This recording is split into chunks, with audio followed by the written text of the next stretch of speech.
Hi everybody, Chris here talking a little hockey, and we are right in the middle of the 2020 off-season and free agent frenzy. Now if you're like me, you love this time of year. When I was a little kid, I would run down the steps and open up the newspaper, go right to the back page, to the small print, and look at all of the transactions, no matter if it was from the NHL, Major League Baseball, NBA. I just love to see what trades were being made and what players were being signed.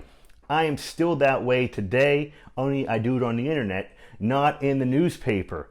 But let me take you back in time today, because boy do I have some transaction stories for you. So jump in your time machine and follow me back to the summer of 1992.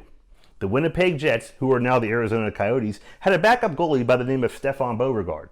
Now he went 6-8-6 in 1991-92, but those numbers are misleading. He had a 2.89 goals against average and a 90 save percentage. Now the Jets had Bob Essensa as their starting goalie, so they decided to make a trade. They sent Beauregard to the Buffalo Sabres in exchange for Christian Ruutu. This happened on June 15, 1992. Now Beauregard was all part of the Sabres organization for less than 2 months. On August 7, 1992, he was packaged with a 1993 fourth-round draft pick, and he was sent to the Chicago Blackhawks. The return? Future Hall of Fame goalie Dominik Hasek. Now, Hasek was coming off his rookie year with the Blackhawks and was blocked by Ed Belfour, who was their starter.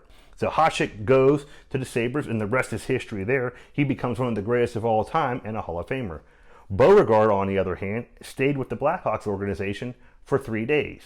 He was then traded back to the Winnipeg Jets in exchange for, you guessed it, forward Christian Ruutu.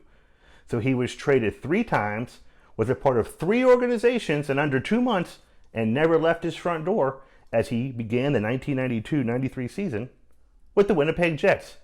But stay with me here. It gets a little more crazy. We're going to stay in 1992. On October 1st of that year, he was traded to the Philadelphia Flyers in exchange for future considerations. He played the 92-93 season with the Flyers, going 3-9 with a 4.41 goals against average and an 8.54 save percentage. Not the greatest year, but the Flyers weren't the greatest team back then. On June 11th of 1993, the Winnipeg Jets wanted their future considerations for goalie Stephane Beauregard. So the Flyers sent them a backup goalie. His name, Stephane Beauregard. He was essentially traded for himself, and he ended up back in Winnipeg. He played for the San Francisco Spiders in 95-96, winning the IHL's top goalie. He played for the Quebec Rifles in 96-97, and then, when Wendell Young got hurt, led the Chicago Wolves to the Turner Cup in 97-98 as the champions of the IHL. Now, I love these kind of stories about players who are traded, move around, traded for themselves, traded for the same player more than one time. So if anybody has any obscure player who had this happen to him, send me a comment, send me a note. I'd love to do the research and find out about it and put it out here for you to see.